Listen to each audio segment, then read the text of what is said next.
Welcome to another edition of 100 Yards of Football. I'm Harper LeBel, along with our host, Vincent Turner, producer, Logan Landers. What a pleasure it is to bring to you today, in 100 Yards of Football, a brief history at War Eagle Nation. We're going to talk about Auburn football with someone who was there, who lived it on his own. But before we get into our guest, let's introduce him the right way, and we're going to do it just like this. This is 100 Yards of Football. On today's show, a special treat. Born on Christmas Day, he's undoubtedly one of the most prolific, prominent, dominant running backs who originated from the fertile soil of southern Georgia. From Thomasville High School, known for the production of pros in the game of football, he was a two-time All-State and high school All-American, amassing 1,690 yards in a season, with 4,339 yards in his high school career, getting to the end zone 61 times and scoring 374 points in his high school career. A bruising 6 foot, 210-pound fullback, where he would go on and sign with Auburn University in 1975. He rushed for 1,347 yards in his college career, averaging 5 yards per carry, and he shared the backfield with future NFL stars Joe Cribbs and James Brooks. He was drafted into the third round in 1979 by the Atlanta Falcons, where he blossomed at the NFL level, rushing for 1,000 yards or more in 4 of his first 5 seasons. Showing his versatility, he also became a dangerous receiving threat out of the backfield, catching as many as 81 passes in a season. He scored 41 career touchdowns with the Falcons, 30 rushing and 11 receiving. He was voted to the Pro Football Writers of America NFL All-Rookie Team. He was a 4-time Pro Bowl player, a 2-time second-team All-Pro. He won the George Halas Award in 1987. And he's a member of the Atlanta Falcons Ring of Honor and a member of the Georgia Sports Hall of Fame. Put some respect on his name.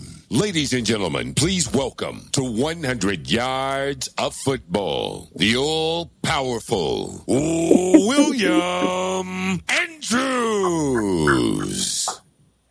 How about that, William? That's all we could put up together. I mean, we had to really search and scrape together some facts about you. Well, Get you on the show. Welcome. Well, thank you. I appreciate it. Instead of you guys introducing me as a football player, hell, I thought I was getting ready to box. We're getting ready to rumble. Out to the ring. Well, speaking of the ring, William is in the Ring of Honor. I know that's a tremendous honor. When I first got to meet you, back when I was playing with the Falcons, you were already in legendary status, one of the rare, true first champion in terms of what you were able to do on the field, and you still warm hearts all over the place. William, again, thank you for being on the show today. We look forward to having you here, and very briefly, just give us an idea where you are right now. Well, I'm presently right now just left a meeting. I'm at the Starbucks on Holcomb Bridge in Alpharetta, and I come outside so I could feel some fresh air and get with you guys.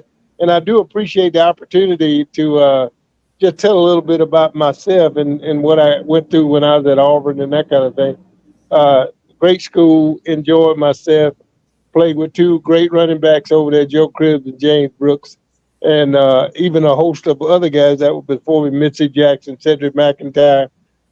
James Owens, of course, started the whole melee of black running backs coming to Auburn, because he was the first, and so we honor him, James Owens, and his contribution to us coming to Auburn as football players. We had to get our lessons and that kind of thing, and we studied real hard. So that's why we're in the area that we're in the situation we are now, because we did what we had to do, and that was the real stick behind the ball, I guess you'd call it. Well, we know that the Falcon history is is a very important part of your life. But going backwards, you mentioned Auburn, and we want to definitely spend a tremendous amount of time with that. But we're going to go back a little bit further, if you don't mind. Vincent has a question or two that he would love to ask regarding before Auburn and the high school history that you have. Would you like to discuss that? Vincent, go ahead. How you doing, Mr. Andrews? Warrior. Yeah, man. How you Warrior to you, man? How you doing, man? Hey, man, I'm gonna get right to it. You want Go ahead. You want a state championship in 73, 74, but you're from Thomasville, Georgia. Yeah. Be an employee at Turner Broadcasting back in the day from 1998 to 2006, and there was a couple of guys who was from that Thomasville area, and they told me that you're the one that set that water right in Thomasville, because you set the water for the other players that came after you: Mike Bobo, Sean Jones, Mike Jones, Eric Curry, Reggie Perry, basketball great, Guy McIntyre. They say you the gentleman that got it started in Thomasville. But talk about the teams you played on that 73, 74 state teams that had your coach Jim Hughes, Clay Campbell, Horace Avery, Randy Easton. Talking about those times right there. And before, I have another question. Okay. I was in the 9th grade in Memphis, Tennessee, right? And I kind of came across something the other day when I saw all these great football players that came out of the parade All-American, which you was that year, sir. But you was in the class with Jeff Rutledge, Billy Sims, Russell Davis, Joe Bostic, Curtis Dickey. But what I saw from that list, they had you number 1. Talk about them times right there, Mr. Andrews. You was a bad man. Well, the one thing my guys always used to tease me about, they didn't like to piss me off because they knew. They said, we done pissed him off now, so we better act right because he'll hurt you. But, looking at it, back in high school, it was really something to be beholding. Short story, my mother didn't know I was playing, and she was real superstitious about us playing because she couldn't afford insurance for us while we were in school. And I stayed away. Matter of fact, I fooled her for 2 years that I was playing football. She didn't know I was playing until I got busted by Charlie Ward. Charlie Ward busted me, and I was coming home from practice one day, and Charlie was sitting on my front porch. And he said, Canasta, don't you have a son that's playing football? She said, no, I ain't got no son playing no football. I better not be playing no football because I can't afford no insurance. So, long story short, he busted me. I came walking up, and I said, I'm done. So, my mother tells the story. She's deceased now, but she told the story about me telling the story that she made me quit for a week. She completely told the coach she shut it down, man. She shut it down. And the moral of that story was, don't ever lie to your mother. Don't do that. No, sir, not at all. But from a standpoint of where we're going though with that was Thomasville was at the time of when I was coming through, at the time of integration and that kind of thing. And so most of the white players didn't want to play with the black players because they wanted to go start their own thing. And so most of them left Thomasville to go start school that you may have heard of, Brookwood. So they went out to start their own setup out there and that kind of thing. But in the, as you say, the Randy Eastons and Mike Gammons and the Thomas Grahams and the Steve Parishes and those guys and myself stayed in it because we knew we were trying to put the city together, not tear it apart. So the thing of it is that once we got in that kind of status, yeah, we had Jimmy Hughes, but one of the coaches that you didn't mention was James Bryant. James Bryant was probably the catalyst for me being as good as I am, because I remember one day we were in practice and I ran, thought I was going to run a sweep, but I went straight up the middle and I two guys hit me and they just fell off of me. And Coach Bryant came and grabbed me up from the ground. He said, "Son, where did you learn that?" I said, "Coach, I'm just running. I didn't learn." So long story short, he said, "Man, I've never seen anything like this before in my life." And he coached Charlie Ward, which was down at FAMU. Now that's the area he came out of. Jake Gaither and all those guys. That's the area he came out of, and he taught us all of the fundamentals of what we need to do from a high school level all the way up until whatever we were going to do after that.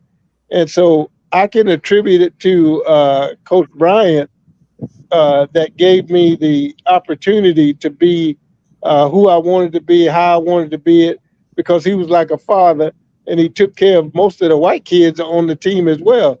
But those ones that stayed really had a successful career and that kind of thing. They didn't go as far as I did, but coming after me, you had guys that doing a whole lot of things, like the Eric Curry, like the Marion Guyton, those guys that played at Central and that kind of thing. So we were a separate team, but we were camaraderies with looking at what we were doing and how we were doing in the communities and stuff like that. Because I remember one year that they had us doing hall monitoring. That's when integration was going on, because the black and white kids were always getting in the fights, and they had us at hall monitors. And so we had to stop all the fights. From the white kids and the black kids. I said, "Well, whoa, back up, man." And so they used to call us all kind of names and this and that. But yeah, we still held strong, and we actually made Thomasville a lot better area to be in at the time. It wasn't unusual to have 4,000 people at a football game on a Friday night when we played opponents coming into Thomasville. One key stat I want to bring up that I got a lot of respect for you, Mr. Andrews. This even before you got to Harper, you became Atlanta Falcon. 19 straight games over 100 yards. Yeah. In 2 years. I want everybody at 100 yards for football to hear this. This is what the smoke is about. Yeah, 19 straight 100-yard games in 2 years. Yeah. Kudos to you, Mr. Andrews. Well, I attribute that to good blocking, running back knowing his personnel, who's in front of him, and having a good quarterback that'll get out of your way. We can make that into a quote right there, I think, gentlemen. Mr. Landers. Yes, sir. So, Mr. Andrews, so while you were at Thomasville, before you obviously went to Auburn, what were some of the other schools that came down to watch you and that were recruiting you at the time that might have wanted your services back going into college? Well, I had every school in the Southeast and some out Midwest and that kind of thing come in to recruit me. And but my mother was a real stickler about being around home and that kind of thing, and she after I got over the lie I told her and that kind of thing, she really had a lot of respect for me in terms of what I was doing for the community and that kind of thing. And she was real in tune with having us get the education that we needed. That was first. And then after that, you could do your extracurricular activities afterwards. But taking care of business, the first step, and that was getting your grades, make sure you were at school, in school, doing what you needed to do and that kind of thing. Like I said, for 2 years, she didn't know I was playing. I came home with cuts, bruises, and all that kind of stuff, and she still did. I used to come home and hide the newspaper from her because that's where all of the interesting stuff was. I hid the newspaper from her, and boy, she was always looking through. She never looked at the sports page, and that's what I ripped out first, the sports page. Hell, I was on every damn. Boy, Yes, sir. Yes, sir. I was on every damn page there was in the newspaper, and I said, "God dang, mother, you didn't see all that?" And so I used to hide them under my bed. Boy, she went in there and found them, and she said, "Boy, I'm gonna whip your butt." Yes, sir. So, yes, sir. but so Coach Bryant had the dubious task of getting me, straightened out. He must have spent a whole night at my house trying to convince my mother to let me come back and play. And he said, we got Valdosta this week, Miss Andrews, and we need him. I tell you, we need him. We need him. So he stayed there. And but the moral of the story, she said, there's a moral to the story. I said, what's that, mother? She said, never lie to your mother. Yes, sir. Yes, sir. And so I ended that real quick. I didn't lie to her again. Yes, sir. Miss Harper, LeBel, back to you, my friend. Go ahead. Okay, Harper, go ahead, buddy. Yeah, William, don't lie to mom, but you can't lie to the coaches either. They must have recognized at one point that your talent level was going to get you there. When did you realize that you had the speed, the strength, that you had that little whatever it is, that you had that to get to that next level? Well, I learned from early on, to be honest with you. Early on meaning that I used to slip off from home, and we used to go down to a little pond to swim. I didn't know how to swim until they just threw me in, and I had to make my way back to the bank so I could get out, that kind of thing. And so that started the competitive of it, because I didn't want to drown. I wanted to get out and enjoy the water, as opposed to just going to the water and then drowning. That didn't make no sense. So, but long story short, we tried to instill. Well, my folks tried to instill in me the art of being truthful, being true to yourself, being true to your family, and that kind of thing. And I always had respect for people, and I've always had, whether you white, black, or whatever color. And the beauty of that was we came down to the conclusion that all people are people. It's just who wanted to work with you and you work with them, because it's easy. It's a two-way street, and nobody has the right to own all the street. So you share the street, and you do what you have to do based on that.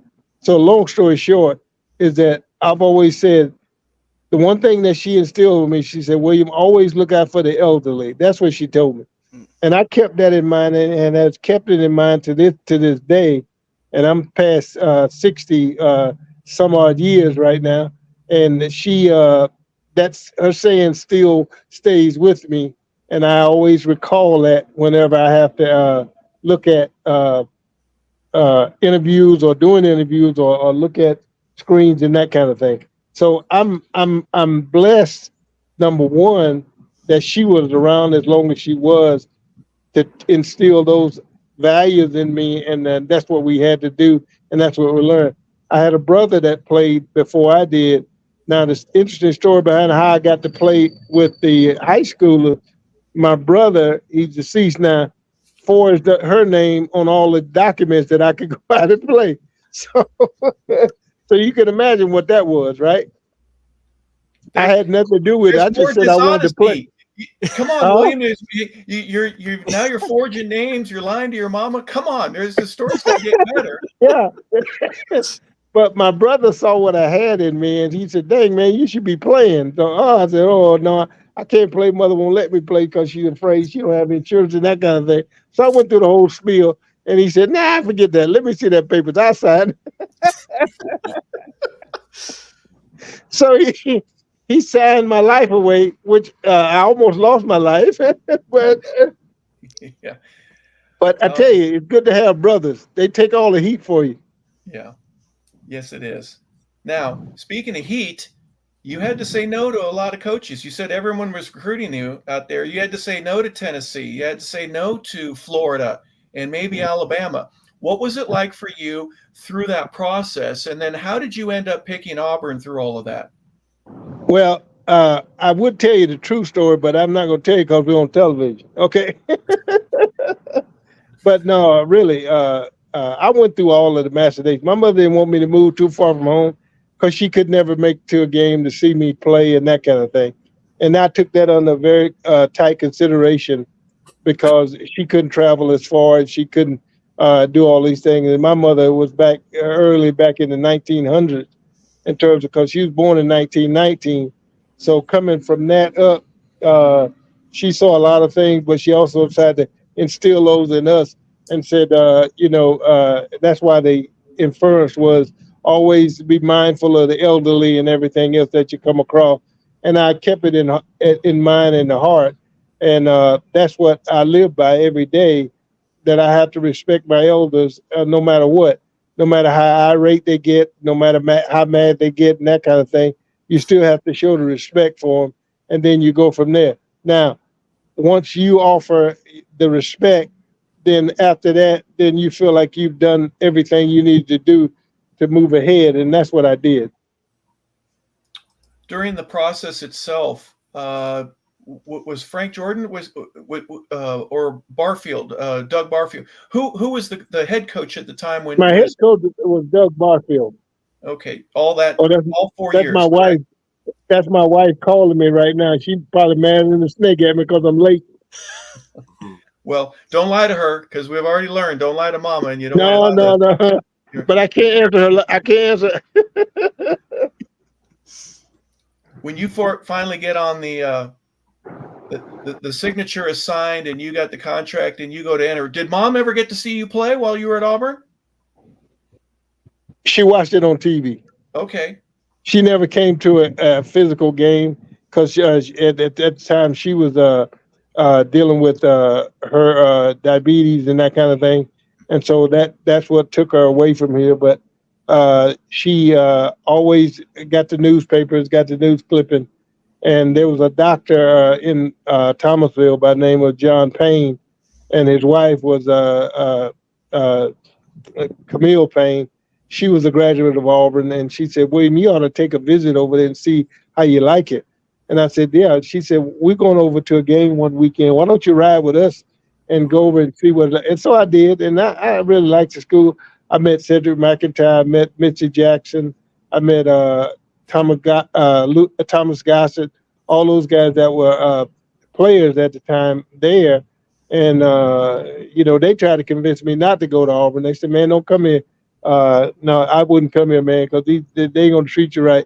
So I said, "Well, I'll make my mind up and see what I need to do from that standpoint." But I didn't want to go that far from home that if she decided to come to a game, she could come.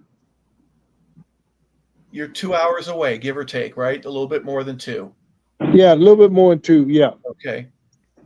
And so, if I heard you correctly, you recruited Auburn before they recruited you. Exactly. What did you like about the stadium, the feel of the college? Obviously, with your friends, they were probably promoting it. When did it start to feel like home for you?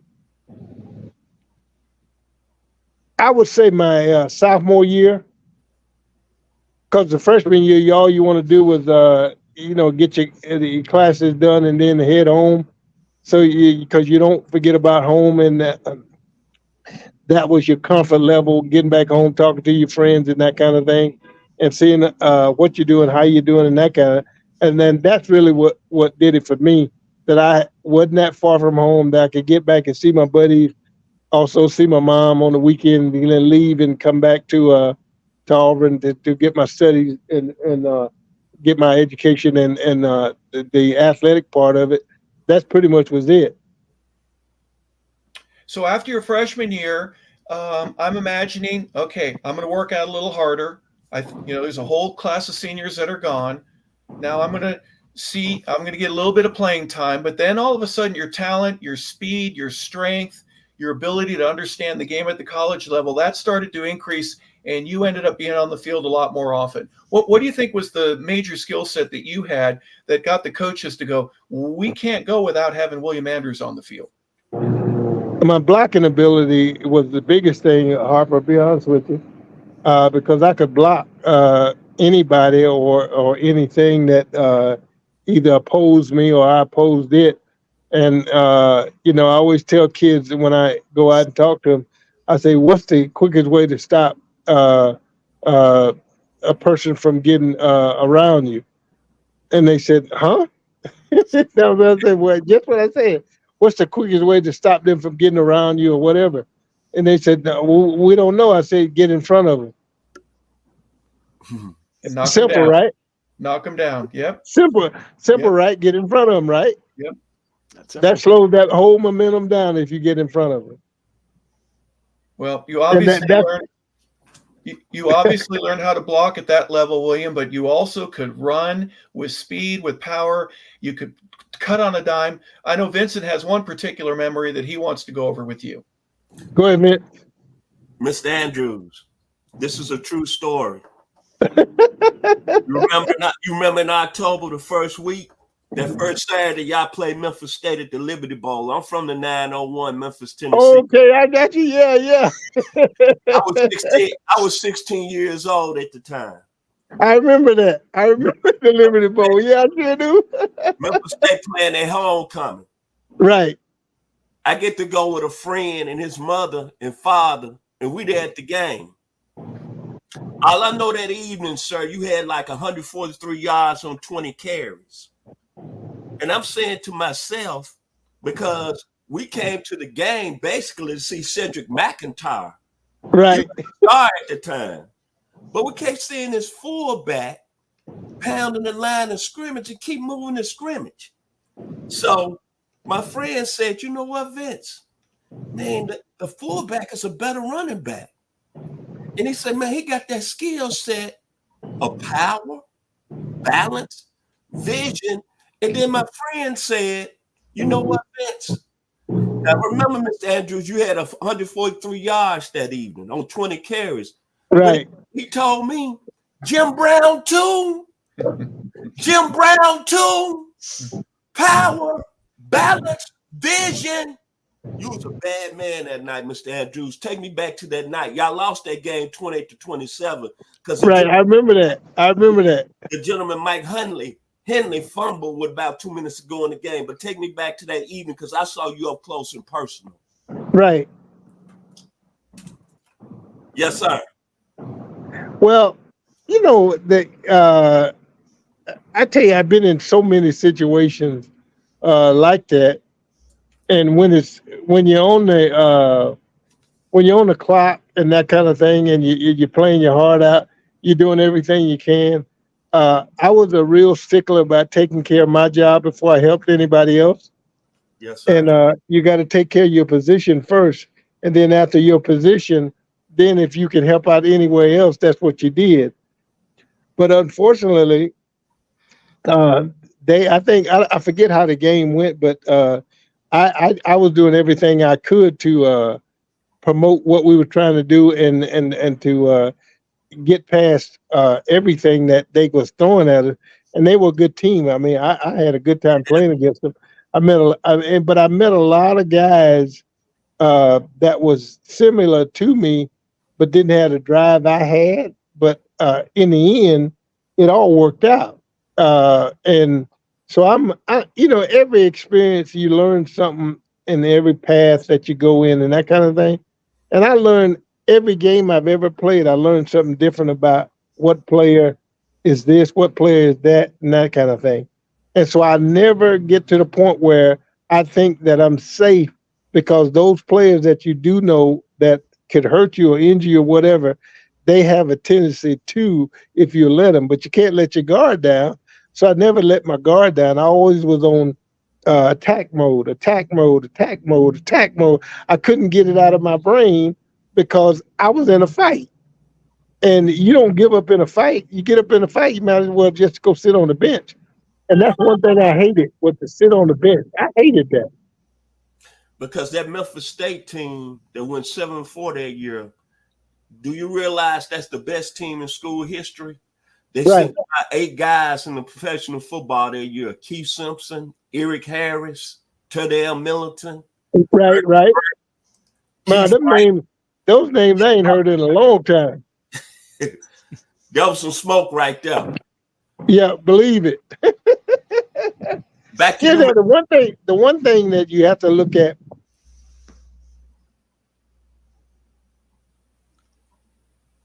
Mr. Andrews, you there, sir? Yeah, I'm here. Go right ahead. My wife was talking. My wife is calling me, and I can't answer because I'm on with you guys. But look, talent was always around me, no matter what there was, fullbacks, tailbacks, or wide receivers. I had the ability of all of those 3 players in me to do whatever I needed to do. I could even, because in high school, I played a little quarterback, right?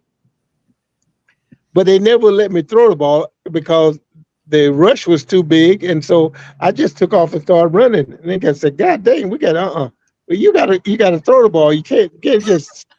I said, "No, not in my hands. If they come in like that, I got to do something else." So I guess I'm one of the guys that started scrambling.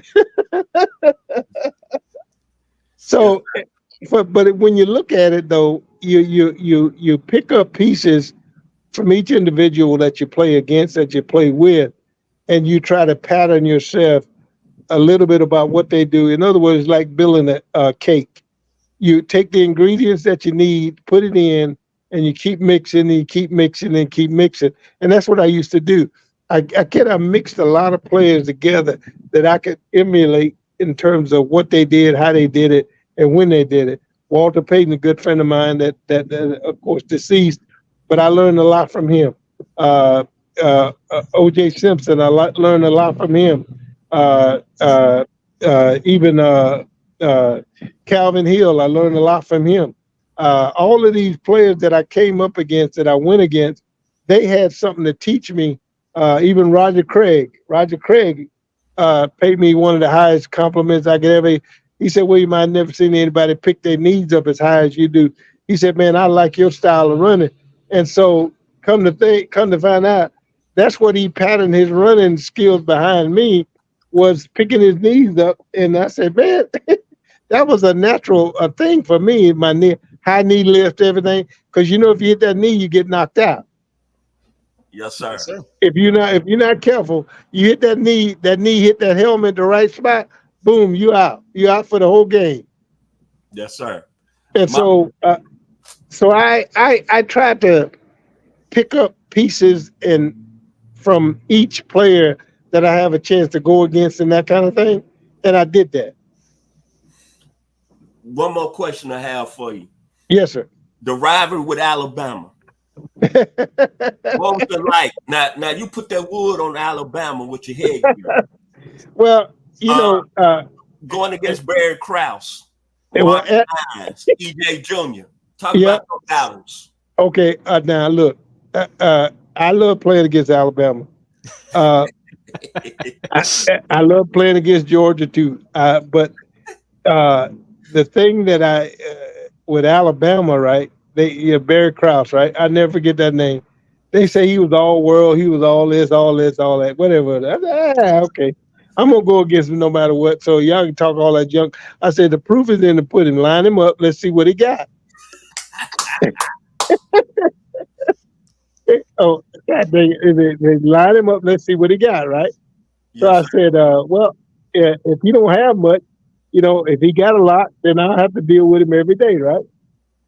So, long story short, I met him for the first time against when we went over to Tuscaloosa to play him over there.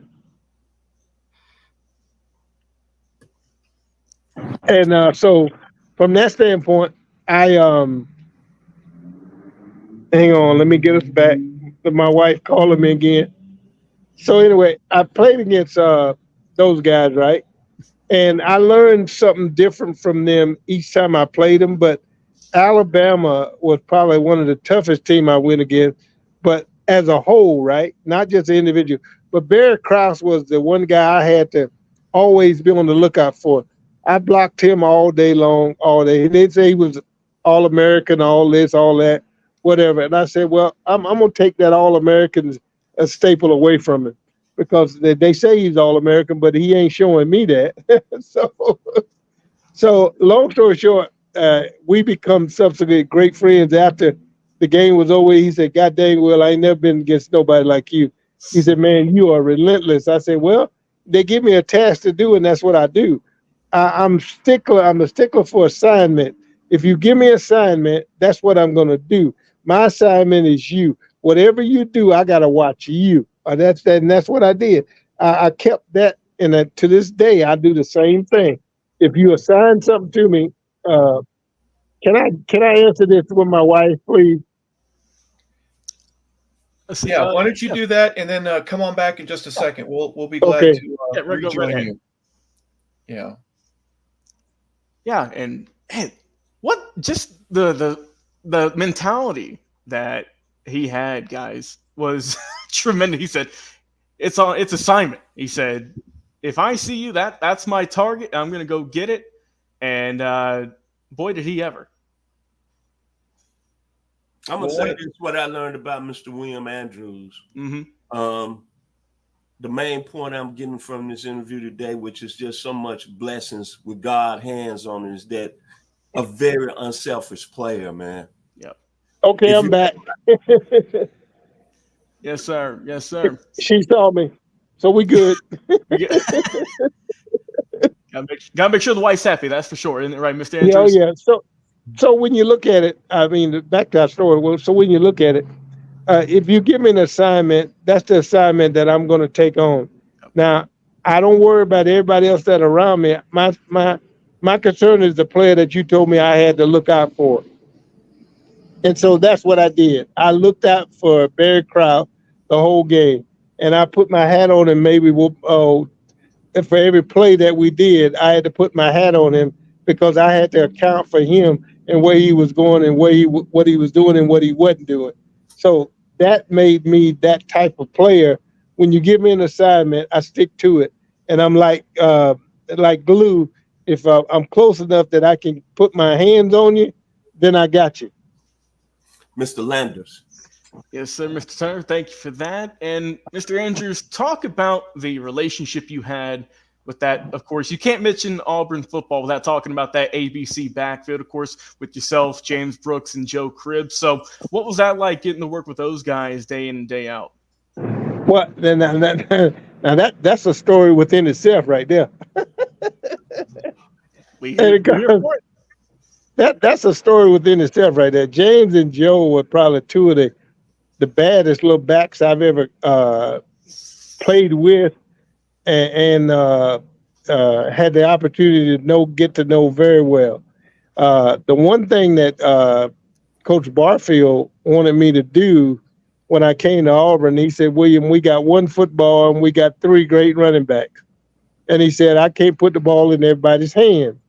It's hard enough for me to put that ball in James and Joe's hand, and then you sitting there, all you doing is blocking for them, and they getting all the accolades. I said, Coach, let me tell you something. I said, the reason I came to Auburn was to get education. That was the first thing. Second thing is I wasn't sitting on no bench because I didn't deserve to sit on no bench because this is what I am and this is what I do, right?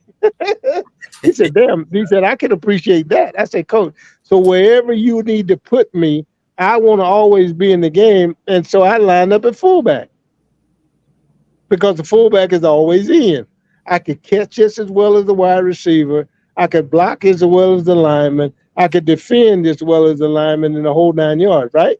So why wouldn't you have a complete player on the field that could do multiple things as opposed to not? That's a question I asked these guys today. They can't answer it because most of them don't know how to block. All they know how to do is run. Yeah. And most of them can't pass catch because they don't keep their eye on the ball. They're worried about getting hit. And, there's nothing about football that's cute. Trust me, there ain't nothing that's cute about football. Everything is rough and tough and tumble. If you got it, you stay. If you don't, you don't. Yes, sir. War Eagle. War Eagle. Well said. Well said. Harper, back to you, my friend. Well, you bring up a very interesting point there. If you're an offensive player, I'm thinking of Lawrence Taylor or Reggie White as being two examples where the offense has to know where those guys are. Where is 56? Where is he? You flipping that around to defense had to have defenses, linebackers especially, wondering in the back of their mind, when is William going to get the ball versus Cribbs or any of these other backs that they've got, because that guy can do just as much damage. I watched some film of you earlier today, and 77, right. Whenever you touch the ball, if you got through that initial line of scrimmage, it was about 15 to 17 yards later that the safety was trying to hang on for dear life. Is that an advantage for you, knowing that you could do more than one thing? You mentioned your ability to receive, and we'll talk about that in a minute. But for right now, I'm going to block you or I'm going to have the ball. You either way, I'm going to make it very difficult for that front seven to knock me down. Well, but see, that's the thing. That's what I'll tell you, Harper. You have to be a complete player in order to play in today's game. But they don't allow that now because it's not a one-on-one situation. Most of the things that they do now is one-on-one because they don't look at, and the game has got so I call it commercialized now. All they want the quarterbacks to do is throw the ball instead of running backs doing their thing and linemen doing their thing. The linemen's always on their heels if they're blocking, but they never drive blocking to get the yardage that they need going. There's a few teams that still do it, but there's a few teams that don't. Andy Reid with his guys out in with the Kansas City. Kansas City. Andy from the old school. He believes in, and I like I said, I played against Coach Reeves and all like that. So those guys that were used to drive blocking because when you eat up real estate, you eat up time, and time was what you wanted to get when you were playing football teams like those. But nobody knows how to grab that time. Passing don't get you any additional time. Rushing does. But they won't do that anymore. They want to glamorize the quarterback because they think that's who's going to win for you. Well, I'm afraid not, my friend. What win for you is defenses, and what win for you is offense. If you got the offense, yeah, you can pass it, but the running game is to take time off the clock. And see, I'm a clock man. I love the clock because I love to run down the time on the clock. See, passing, you got to stop the clock. But rushing, they don't stop the clock. It keeps rolling. You get to control it. Yep. Well, speaking of control, let's go to your senior year. You start out, you're 3-0. You have a loss. You lose again to Georgia Tech and then to Florida. And you got a chance to salvage the season a little bit with a win against Mississippi State. Talk a little bit about that Georgia game there right before you go into the Iron Bowl. It's a 22-22 tie. What are your memories of playing Georgia at home and having a very good Bulldog team along with a very good Alabama team the next week? And every time you strapped it up, you were going against a real high-quality football team in the SEC. Well, now they took that 22-22 tie away from us, from Georgia and us. They took that away from me because they say I didn't score when I broke a 55-yard run and I scored in the end zone, and they held their hand up, but then they took it down. They say his knee was on the 1 foot line. I said, well, where the hell was my other part of my body there? If my knee was on the 1 yard line, hell, I must have been across the goal line or something. But they didn't give it to me. But so we ended up with a 22-22 tie. But Georgia, though, they had all they could handle that day because we were on them like stink on a dog. But the thing is they were a good football team. I had a lot of great friends, Peyton Norris and all those guys that was on the team at the time. We had a good time because most of us from Georgia, the Georgia area in the South, like Americus, Warner Robins, Albany, and those places around there. So we all grew up in that area together, and we all knew each other going into the game and that kind of thing. But, when you look at it, it's the competitive edge of what player come out of what part of Georgia that made all these college teams as great as they were. Yes, sir. Yes, sir. And yeah. Vincent, you good? Yeah. Mr. Andrews. Yes, sir. Talk about the former teammates you played at Auburn with James McKinley, Rodney Bellamy, Doug Smith, Frank Warren. Of course, you talk about your relationship with Mr. Brooks and Mr. Cribbs, Jeff Gray. Just talk about the relationship playing with those guys back in your years at Auburn. Well, the one thing that they also got the memo from high school: don't piss him off. And they never like to piss me off in practice or whether anything, because they say, we got him to deal with all day today because y'all pissed him off. Y'all did something to him that he's not happy with. He's going to get us. And so that was my thing. Whatever you do, now we can play like the game is supposed to be played, but when you do something to upset me, and I got a way of handling you, boy, you got a long day, all day, every day that I'm gonna get you.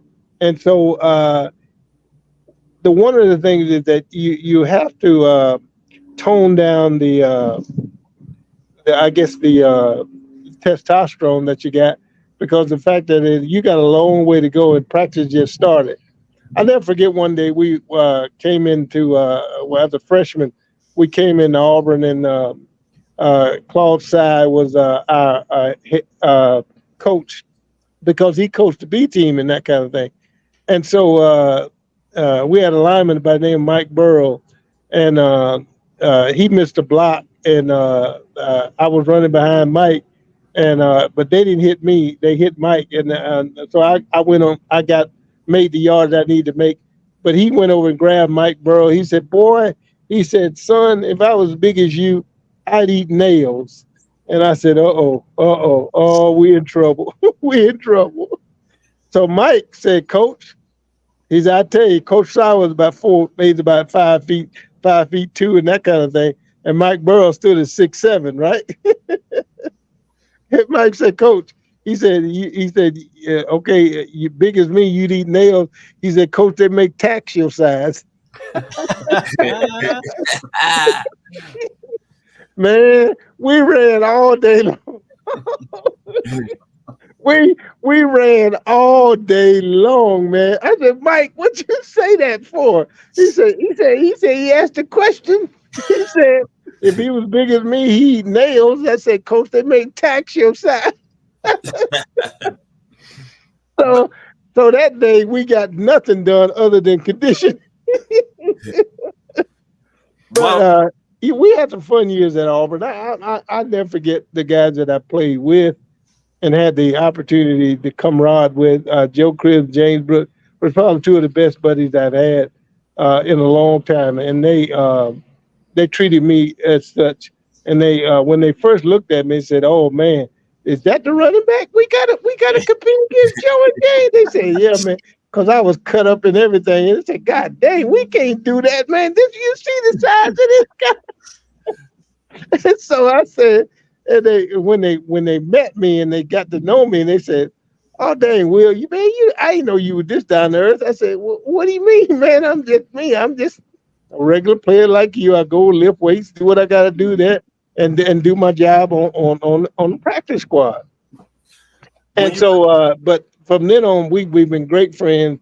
We still are. We stay in touch with each other to make sure everybody's doing okay and that kind of thing.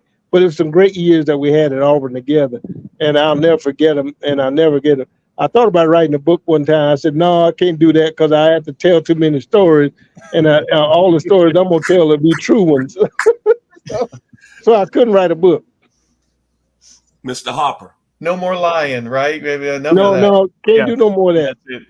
William, my brother ended up going to Auburn much later, and he mentions almost every time that I ask him, it's a small school. Everyone that he knows, he's still friends with. And you struck a bell with me and just saying all of my teammates were tight. There's something very special at that university. Yes, you could have gone to Bama or to Tennessee or Florida or to a bigger school, but there's a special camaraderie that you have there. You mentioned it just a moment ago, but just to iterate one more time, what was it about when you were a freshman that a senior took you under his wing, or when you were a senior and you took a younger guy under your wing, and it didn't need to be coached into you just did it? What was it about the environment there that really got you to love that place and to still speak fondly of it today? Well, what I loved about it was the people, right? The alumni, the people themselves, the professors and all like that. I'll never forget, I had a professor by the name of Dr. Long at Auburn, and he taught economics. I said, "Doc, I don't know nothing about economics." I said, "Can you teach me?" He said, "Yeah, well, it's easy." And he was telling me about the square root of this and that equals this and blah, blah. I said, "Wait a minute, you just lost me there." So, long story short, I stayed in his class 3 years, and he and I became real good friends. And he taught me the economic part of equations and that kind of thing. And I used to always put them into practice when I went on the field. And I said, God dang, this works. So the teachers, the instructors, and that kind of thing. My math instructor was a great guy. My economics was a great guy. I had uh, uh, I had one lady there that taught me English lit like nobody. And Waters, Miss Waters, she was a professor, and she took me under her wing, and she used to tutor me every Tuesday night on literature and all like this. And when she spoke about the old lit, the literary of back in the English days, and she used to read all of these sayings to me from the book. And man, I was mesmerized by the way the words were rolling off her tongue and how they hit my ears and it bounced back. And I said, oh, wow, I wish I could speak like that one day. Woo, that is off the chain right there, right? So she taught me the basic fundamentals of the English language, what we need to know about it, what we need to learn about it, and how we speak it. A lot of us don't speak it very well because there's ears and ahs and ah, this and that. No, no, no. Speaking a complete sentence without using that. And that's what she taught me. You don't know, you don't need this and that. No, no, don't start it with because that's not the way, that's not proper English. So she taught me what to say, how to say it, when to say it, and that kind of thing. And I'll never forget her. She's one of the greatest instructors that I've ever had that taught me the basics of literature and everything else. You get such a value out of stuff like that in terms of, yeah, I'm there to play football, but I'm also going to learn something that's going to help me for the rest of my life. And speaking of the rest of your life, now that you're a little bit older, how do you look back at Auburn now? And then there's some other guys we want to talk about before we talk about your friendship with Bo, Pat Dye, for example, or Gene Chizik, or some of the other Terry Bowden, the other coaches that were there that got to take this legacy on. They saw the same value that you did. Express a little bit about how that has changed you over the years to where you value it even more today than what you did maybe when you were 19 or 20 years old. Well, right now I'm not real happy with the situation down there. I know that they're going through coaching changes and that kind of thing.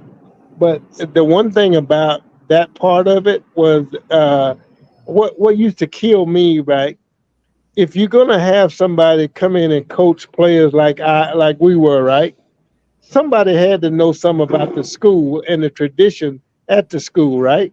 Yeah. But most of the coaches that they brought in didn't know Auburn tradition. And that what used to burn me up. I said, what in the world are you going out here trying to find these guys from the Midwest and this and that kind of thing? They know nothing about Auburn or our ways down here. All they can teach is what they know up there. And if we, well, that's certainly my car. Yeah. So they used to come in and try to put their philosophy on what we had traditionally at Auburn and Southern School, but they wanted to give us Northwest and Northern setups. And I said, no, that's not the way we do it down here. We're rough and tumble down here. We don't need none of that finesse and all that kind of stuff because that don't do them but get you beat.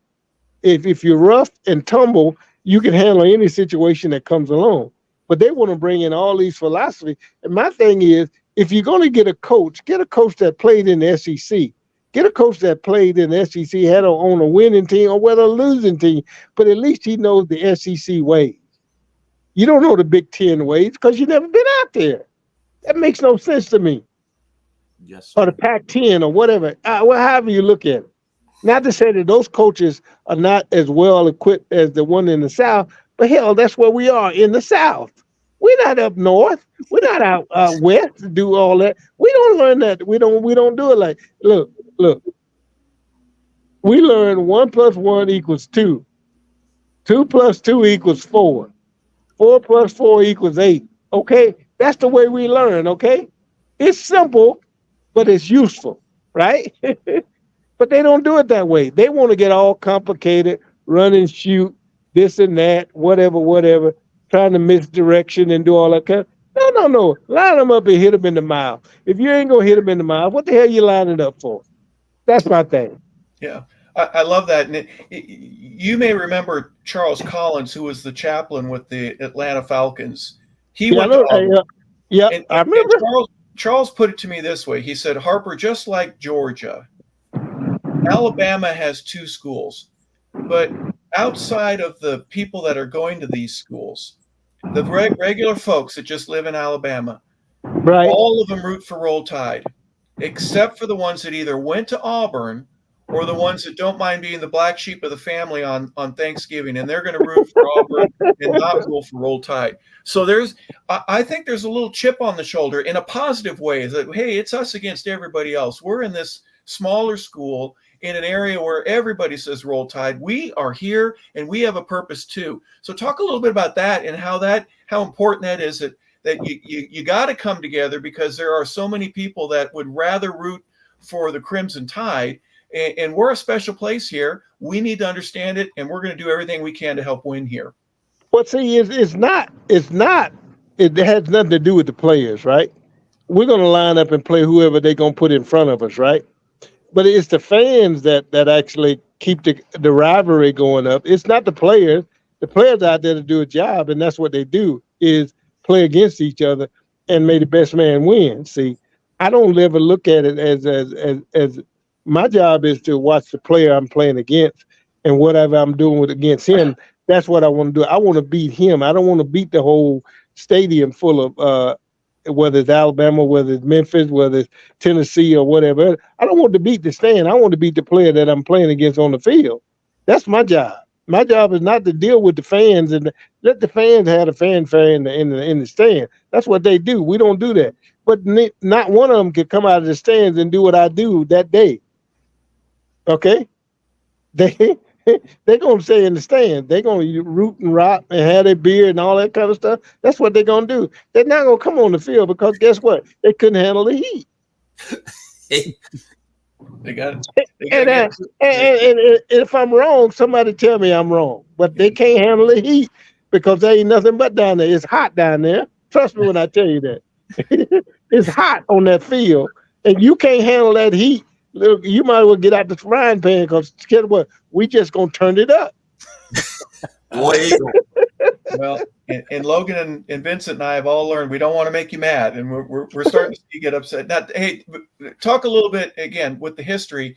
For someone that did make the fans and the marching band and everybody watching on TV, watch the War Eagle Nation a little bit differently. What was it like for you? You were already in the NFL, but when you hear about all the great things that Bo Jackson was doing at Auburn.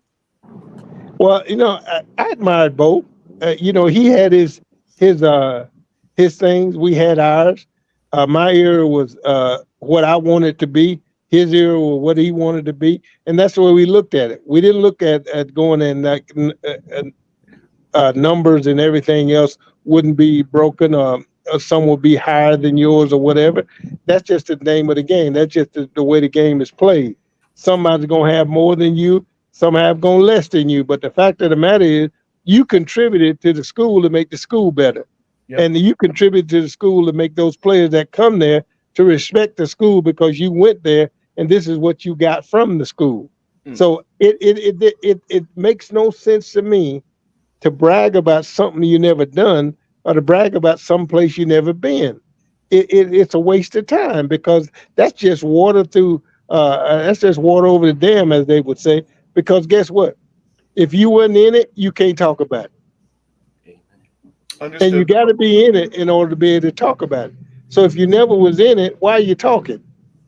You don't know what it is. And excuse me, audience, but they don't know what it is when you bend over and you got on a jock strap and the sweat rolled down your back until you cracking your butt and say, God dang, man, woo, that's a feeling I wasn't waiting for, that kind of thing.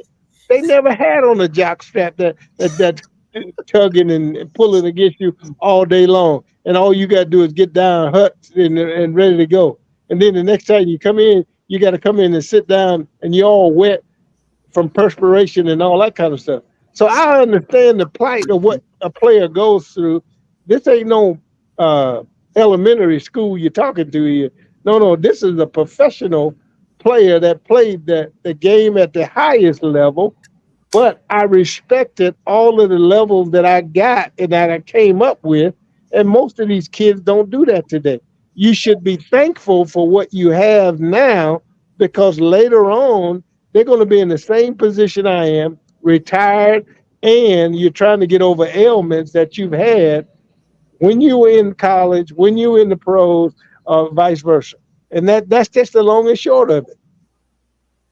Well, you mentioned some of the difficult times and all that, and I'll say the ability to set the stage for the next guy, building blocks of success one after another.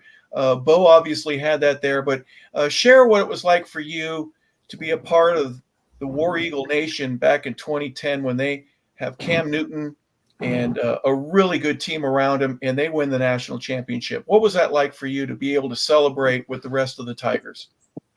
Well, it was great because you had something that was being done collectively.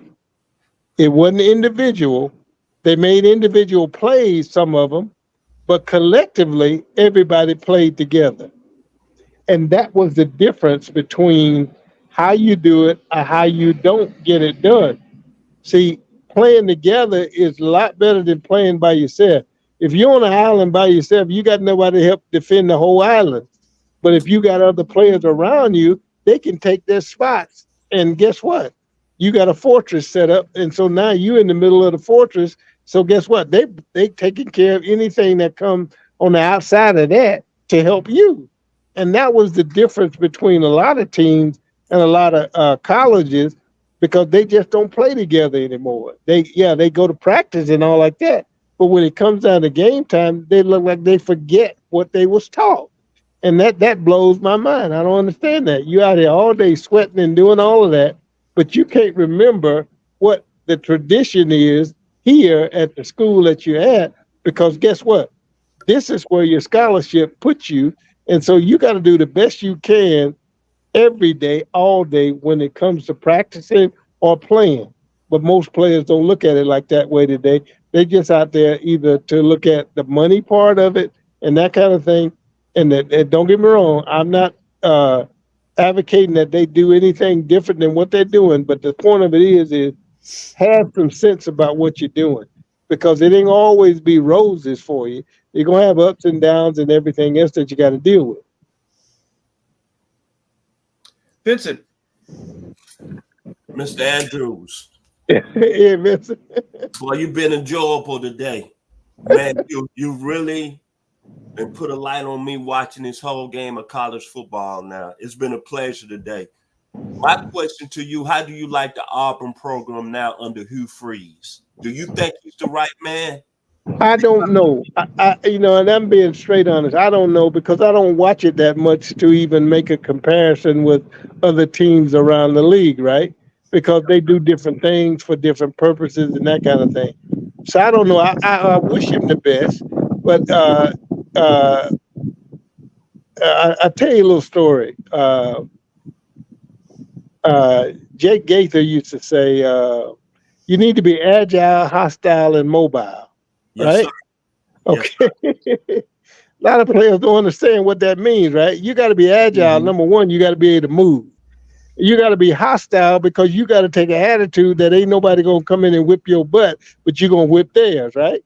Yes, and sir. you have to be mobile. You got to be able to move. If you can't move in the situation that we put you in, you ain't helping us. You're not helping nobody.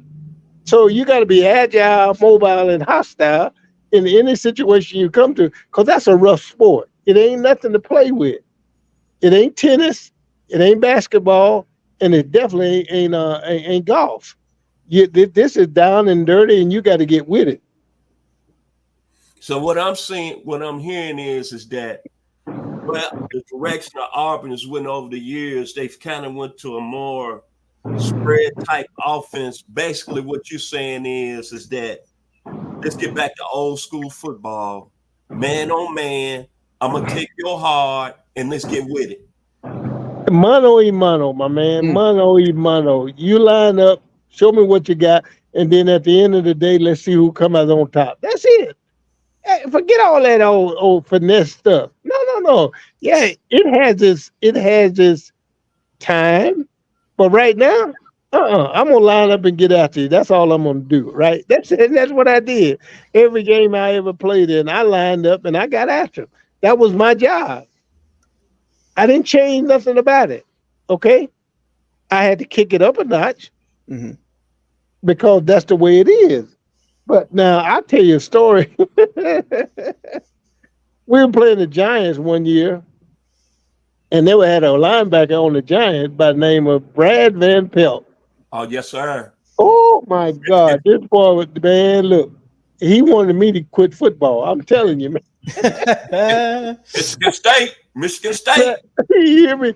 He wanted me to stop playing. Do you hear what I tell you? Now I'm telling you straight up. He wanted me to stop right then. I said, Lynn.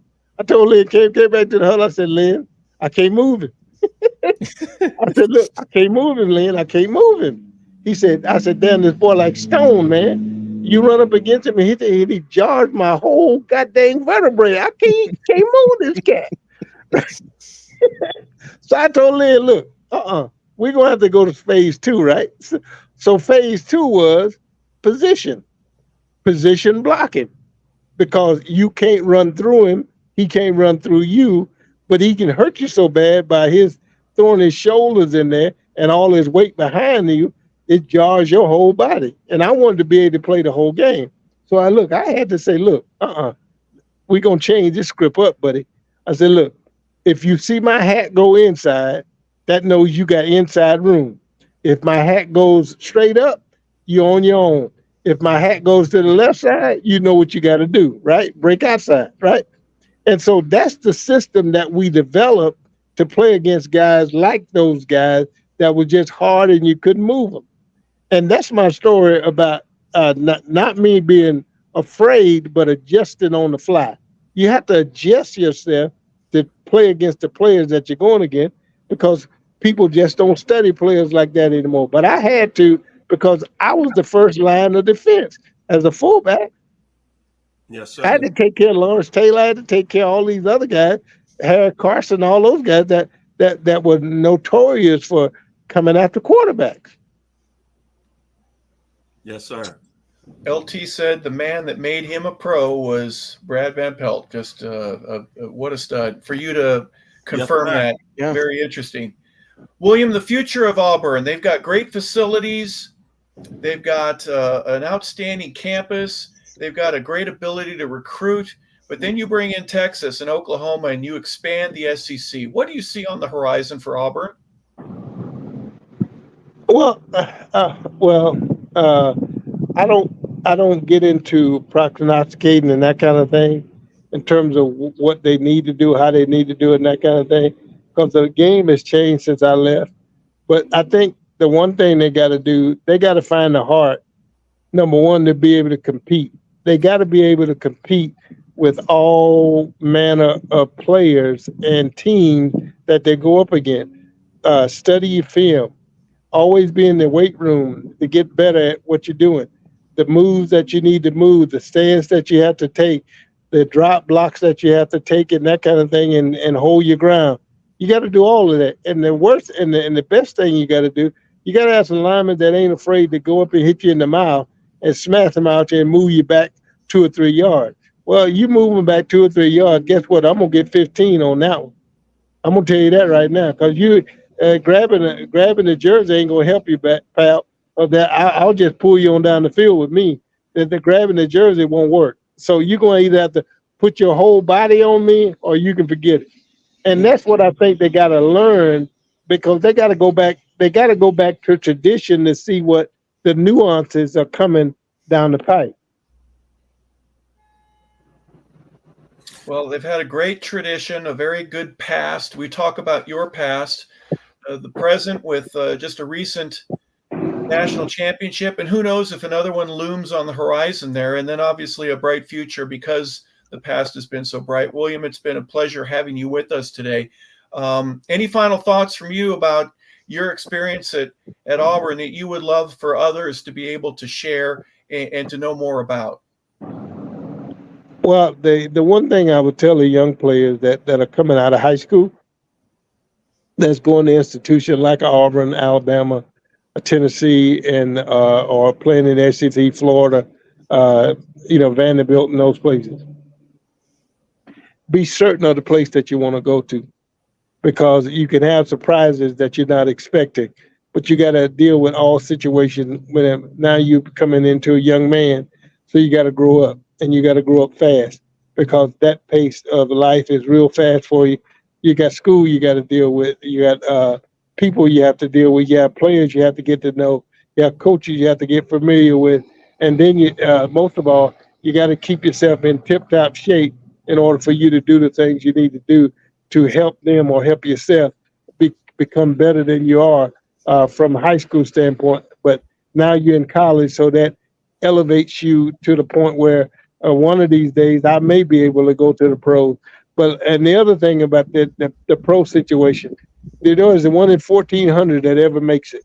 So you have to be real astute to knowing what you really want and what you really don't want, because it takes commitment in order to play this game. It's not just an in and out. No, there's no such thing. Either you're going to commit yourself to it or you're not. And so that would be my spiel to the younger folk that's out there. Be committed to whatever school that you're going to, and give them everything you got when you get there, because that makes you one of the best that ever come through there, because guess what? You gave it your all. Well said, William. Thank you. Parting words, Vincent? Andrews, it's been a pleasure. It's been an honor. I could be more blessed, man. I'm going to say my final word to you. Man, the lick you laid on Ronnie Lott. Been one of the best defensive players that ever played this game, and he's known to be physical. What you did to him, I'm always going to take that to my grave. Blessings to you, to the city of Harper, Georgia, and to you, Mr. Andrews. God bless. Well, thank you. I appreciate it. Ronnie's a good friend of mine, and we've had some knockout dragouts with him. And in closing, the one thing I'd always tell you, right? Always know your personnel, your defensive personnel. And you got to always know where the guy that can hurt you the most, where he lines up. If you can recognize that and not give away which way you're running, you got it made. Yes, sir. Yes, sir. Well said. And Mr. Andrews, we appreciate you once again coming on the show. Absolute pleasure, sir. And it was tremendous. And I think we played it at the top of the show. I think it's only appropriate, gentlemen, that we play this to end the show. And that is, of course, to salute to War Eagle. Play a little bit of an Auburn fight song here. Harper LeBel, take us home, my friend. Well, we want to thank William Andrews for getting to visit today with him and get some insight about his experience with Auburn University and being a Tiger there. We got to talk about some of the great games that he got to play in, some of the valuable experiences and life lessons that he learned from his time there at Auburn. So War Eagle to everybody listening today. For Vincent Turner, for Logan Landers, and especially our guest, William Andrews, we want to say thank you for listening to another episode of 100 Yards of Football. Have a great day, everybody.